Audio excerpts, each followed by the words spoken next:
오늘 우리가 함께 읽은 본문은 우리에게 굉장히 친숙한 성경의 말씀입니다. 삭개오가 예수님을 만난 사건을 우리에게 보여주고 있습니다. 혹시라도 모르시는 분이 계실 수도 있으니까 짧게 전체적인 내용을 설명드리자면, 여리고라는 마을에 삭개오가 살고 있었고, 그리고 이 삭개오의 직업은 세금을 걷는 사람이었습니다. 세리라고 부르는 그 직업을 가진 사람이었습니다. 사람들은 이 삭개오를 싫어했고, 어느 날 이 삭개오가 사는 여리고라는 마을에 예수님께서 오셨다라는 소식이 들렸습니다. 삭개오는 예수님을 보려고 달려갔고, 사람들이 너무 많고 삭개오는 키가 작아서 예수님을 볼 수가 없자, 그래서 그는 예수님을 보기 위해서 힘겹게 나무 위로 올라갔고, 그 나무 곁을 지나가던 예수님께서 갑자기 삭개오를 부르셨습니다. 그리고 이렇게 말씀하셨습니다. 삭개오야, 내가 오늘 너의 집에 머물러야겠다. 우리는 이 삭개오의 이야기를 많이 들어 알고 있습니다. 아마 삭개오가 이 예수님을 만나서 변화된 그 모습이 굉장히 극적이고, 정말 한자성어로 표현하자면 개과천선을 한 것 같아서, 이 완전히 바뀐 이 모습 때문에 우리에게는 더 이 장면이 기억에 남는 것 같습니다. 성경은 삭개오에 대해서 굉장히 부정적으로 표현을 하고 있습니다. 오늘 삭개오를 부정적으로 표현하는 세 가지의 소개하는 말을 보자면요, 세리장, 부자, 키 작은 사람, 이 세 가지의 부정적인 모습으로 소개를 하고 있습니다. 첫 번째로 세리장은 누구일까요? 세리장은 세금을 걷는 세리들의 장입니다. 세리가 부정적인 직업인 이유는, 세리가 당시 로마가 징수해야 할 세금보다 더 많은 돈을 거두어서 자신의 이익을 취했기 때문입니다. 그래서 매국노와 같이 동족의 피를 빨아먹는, 그래서 그렇게 해야지 자신의 재산을 늘릴 수 있었던 사람들이기 때문에 사람들은 이 세리들을 굉장히 싫어했습니다. 성경의 마태복음, 마가복음, 누가복음에 세리를 표현할 때는 언제나 옆에 따라오는 사람들이 있었습니다. 세리와 죄인들. 세리를 표현할 때는 늘 죄인들과 묶어서 부르는 것을 쉽게 볼 수 있는데, 그만큼 세리는 숨길 수 없는, 눈에 보이는 죄인이었음에 분명합니다. 둘째로 성경이 부정적으로 묘사하는 것은 부자라고 설명을 하는데요. 지금 우리가 읽은 본문은 누가복음 19장이고, 누가복음 18장에 보면 부자 관리에 대한 이야기가 나옵니다. 그러면서 누가복음 18장 25절은 이렇게 예수님께서 말씀하시는데요, 낙타가 바늘귀로 들어가는 것이 부자가 하나님 나라에 들어가는 것보다 쉬우니라 하시니 라고 말씀합니다. 성경은 부자에 대해서 굉장히 안 좋게 부정적으로 표현을 하는데, 구원받기 어려운 사람으로 지금 표현을 하고 있는 것입니다. 셋째로 표현하는 것은 삭개오를 키 작은 사람으로 설명을 하는데, 여기서 키가 작다라는 설명은 단순히 키의 크기만을 의미하는 것 같지는 않습니다. 왜냐하면은 나무를 올라갔던 행동이 키가 작아서 취했던 행동이라기에는 조금 충분하지 않기 때문입니다. 키가 작아도 사람들을 해치고 앞으로 나아갈 수 있었습니다. 또한 앞으로 나아가도 뒷사람들의 시야가 방해되지 않으니까, 어떻게 보면은 키가 작은 것은 오히려 앞으로 뚫고 나아갈 수 있는 더 유리한 조건이기도 합니다. 그리고 키 작은 사람이 나무 위에 올라간다라는 것은 굉장히 힘이 든 일입니다. 그래서 키 작은 삭개오가 사람들을 비집고 앞으로 나가는 것과 힘들고 위험하게 나무 위로 올라가는 것을 비교할 때, 키 작은 것은 그의 행동에 대한 충분한 이유가 되지는 못합니다. 키가 작다라고 하는 것은 육체적인 키뿐만 아니라 그의 내면을 포함하는 의미로 보여집니다. 그는 세리장으로 혐오와 기피의 대상이었을 뿐 아니라 죄인이라는 낙인이 찍힌 사람이었습니다. 그래서 7절에 보면 무사람들이 삭개오를 가리켜서 죄인이라고 말하는 것을 볼 수가 있는데요. 무사람들이 누구인지는 정확하게 나와 있지는 않지만 분명한 것은 스스로를 아브라함의 자손이다라고 부르는 사람들이었습니다. 그러니까 스스로를 의롭다, 스스로를 구원받은 사람이다라고 생각하는 아주 키가 큰 사람들이었습니다. 반면에 삭개오는 스스로 구원받은 사람이라 말할 수 없는, 아브라함의 자손이다 말할 수 없는, 그렇게 모든 사람들에게 손가락질을 받는 죄인이었습니다. 아마 삭개오는 사마리아 여인같이 아마 사람들 앞에 나설 수 없는 작은 내면을 가진, 소외되고 연약한 내면을 가진 사람이었을 것입니다. 그래서 성경은 전체적으로 삭개오를 통해서 삭개오는 구원받지 못할 사람, 구원받아서는 안 될 사람, 구원받기 힘들 사람으로 설명을 하고 있습니다. 그러나 성경이 제시하는 삭개오의 모습이 전부 다 부정적인 것은 아닙니다. 삭개오에 대해서 긍정적으로 표현하는 것이 단 하나가 있는데요. 그것은 바로 삭개오의 이름입니다. 삭개오의 이름은 깨끗한, 순결한, 무죄한 이런 뜻을 가지고 있습니다. 물론 삭개오가 그 이름처럼 깨끗하고 순결한 사람은 아니었습니다. 또한 삭개오라는 이름이 구원을 받을 만한 어떠한 이유나 근거가 될 수도 없습니다. 그러나 이 순결한, 깨끗한, 무죄한 이러한 이름의 뜻은 우리로 하여금 하나님께서 지으신 창조의 원형을 기억하게 합니다. 삼위일체 하나님께서는 굉장히 무한히 아름다우신 분이십니다. 성부, 성자, 성령 하나님께서는요, 그 아름다운 사랑의 관계 안에서 완전한 사랑의 연합을 이루시는 분이십니다. 아름다운 하나님께서 창조하신 그것이 무엇이든 간에 아름다운 하나님이 그 안에서 드러날 수밖에 없습니다. 하나님의 아름다움이 깃든 창조물들을 하나님께서는 만드셨습니다. 그 중에 특별히 하나님의 형상을 따라 지은 사람은 누구보다도 하나님의 그 아름다움을 가지고 탄생한 하나님의 최고의 작품이었습니다. 그리고 그 사람은 하나님을 알고 사랑할 수 있도록, 그렇게 하나님께 영광 돌릴 수 있도록 그렇게 지음을 받았습니다. 하나님께서 창조하신 사람은 원래 삭개오의 이름과 같이 순결하고 무죄하고 깨끗한 그런 사람이었습니다. 그러나 우리가 잘 알듯이 인간의 타락으로 말미암아 망가진 삭개오의 모습과 같이 죄인으로 변화되었습니다. 죄를 짓고 죄로 인해 하나님과의 관계가 단절된 것입니다. 몇 달은 지난 것 같은데요.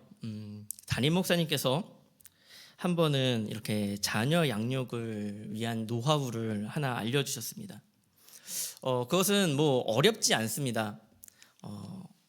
이렇게 사진을 많이 찍어줘라, 동영상을 아주 많이 찍어줘라 라는 것이었습니다.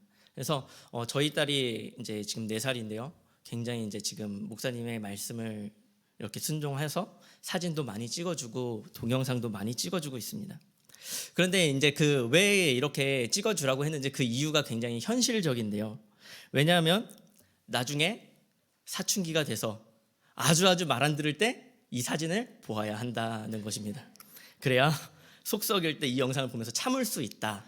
그래서 가정의 평화를 가져올 수 있다, 이런 이유였습니다.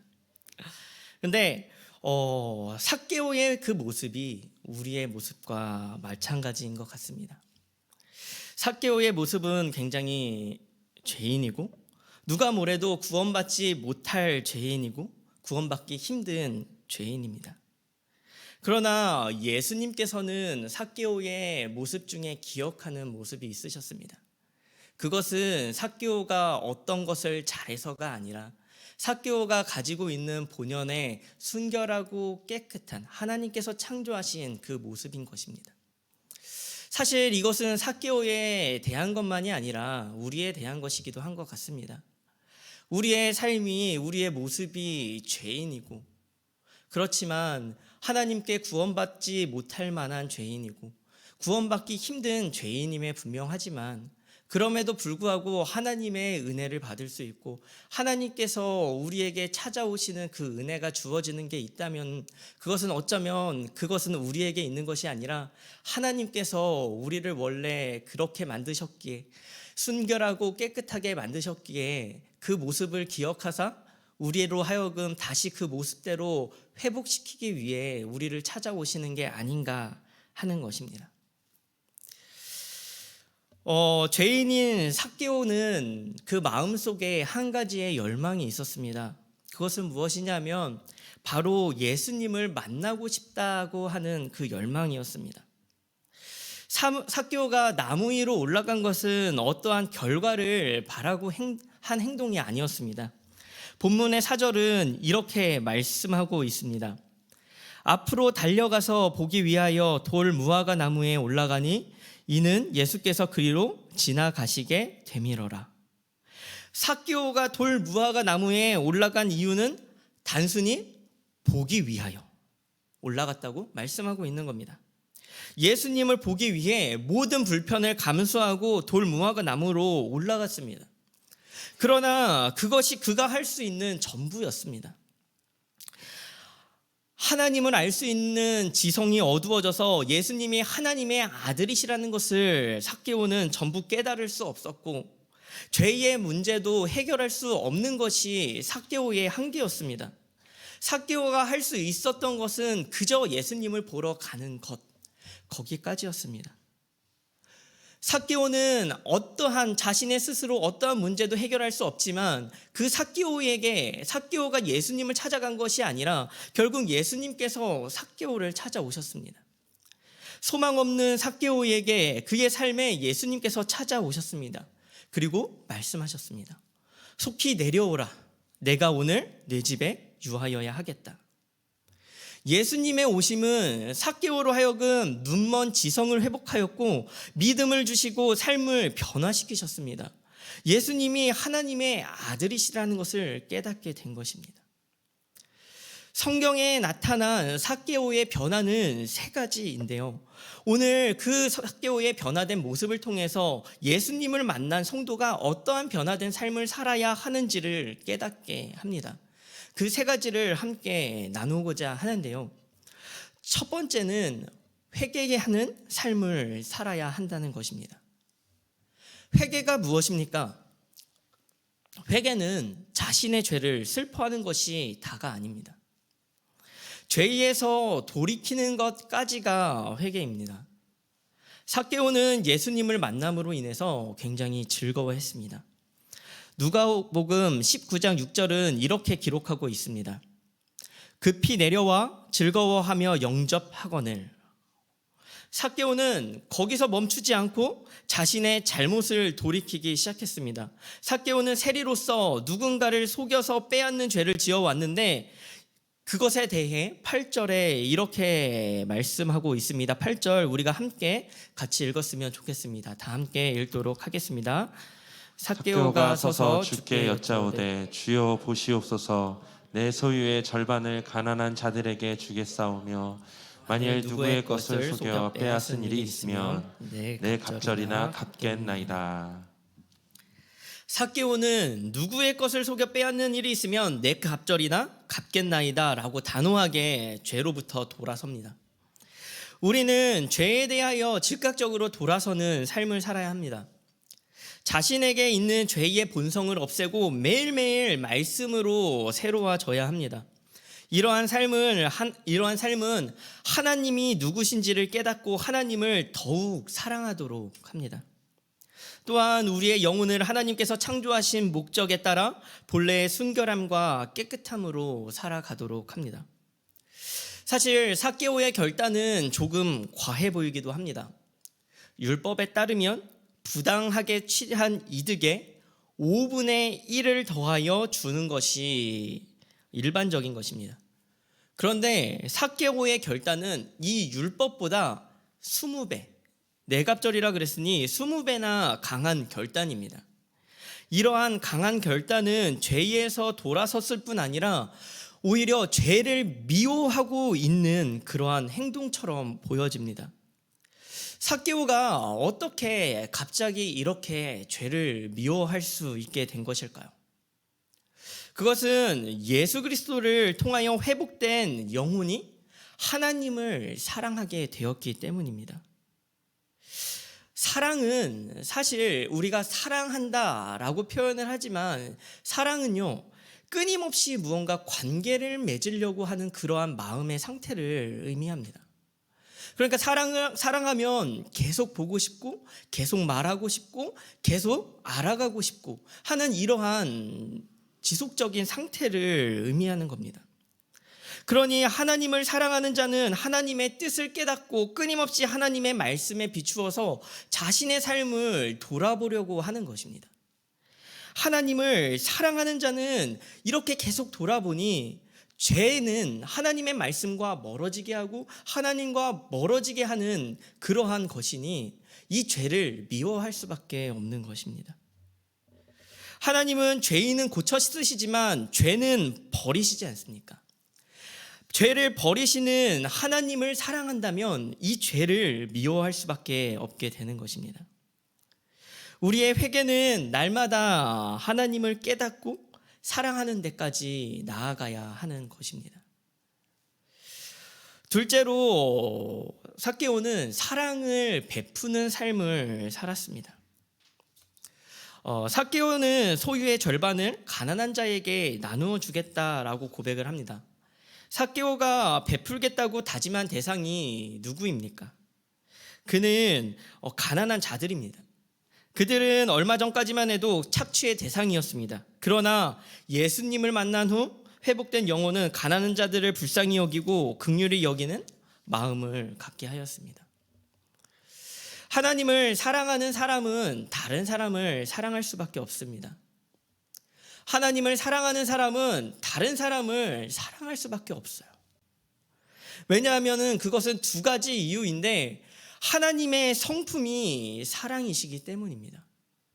하나님은 사랑이시고 하나님은 무조건적인 사랑을 베푸시는 분이시기 때문에 죄로 얼룩진 우리조차 사랑하시는 하나님의 그 사랑과 같이 하나님을 사랑하는 사람은 그 다른 하나님께서 사랑하시는 다른 사람들도 사랑할 수밖에 없는 것입니다.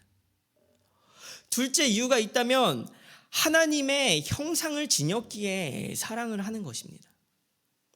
하나님을 사랑하는 자는 모든 사람이 하나님의 아름다움을 갖고 있음을 보게 됩니다. 하나님의 형상을 닮은 그 사람 하나하나를 사랑할 수밖에 없는 거죠. 하나님의 형상으로 지음받은 하나님을 닮은 사람들을 하나님을 사랑함으로 사랑하는 것입니다. 예수님을 만나기 전 삭개오의 관심과 사랑은 자신의 재산에 있었습니다.